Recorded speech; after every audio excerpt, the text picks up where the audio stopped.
When the HOA demanded the keys to my private gate for quicker access to the lake, they didn't expect me to fight back. What happened next left them reeling and the cops knocking on their door. The HOA had always been a thorn in my side, but this time they crossed a line.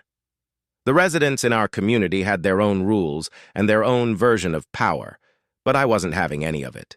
They approached me with a request that was more of a demand. They wanted the keys to my gate, claiming it would allow them quicker access to the lake.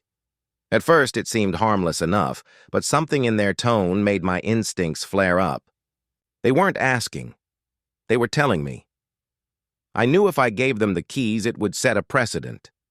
They'd think they could walk all over me, and who knows what they'd demand next. I wasn't about to give up my rights for the sake of convenience. So, I refused. The HOA didn't take kindly to rejection. They started pushing harder, sending letters, and even threatening legal action, but I stood firm. It didn't take long before things escalated. One afternoon, I received an unexpected knock at the door. I opened it, only to find a few uniformed officers standing on my porch, holding papers and looking serious. Apparently, the HOA had reported me for not complying with their request, claiming I was obstructing access for the community. I didn't let them in easily. With everything on the line, I had to take a stand.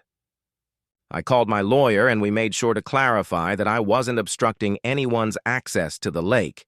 This was my private property, and I had every right to deny their demands. My refusal was lawful, and they couldn't force me into submission. The cops, seeing that there was no legal reason to interfere, eventually left. But that wasn't the end of it. The HOA, now more infuriated than ever, knew they had lost their power over me. They had underestimated my resolve. Their demand for the keys wasn't just about access to the lake. It was about control, and I wasn't going to let them win.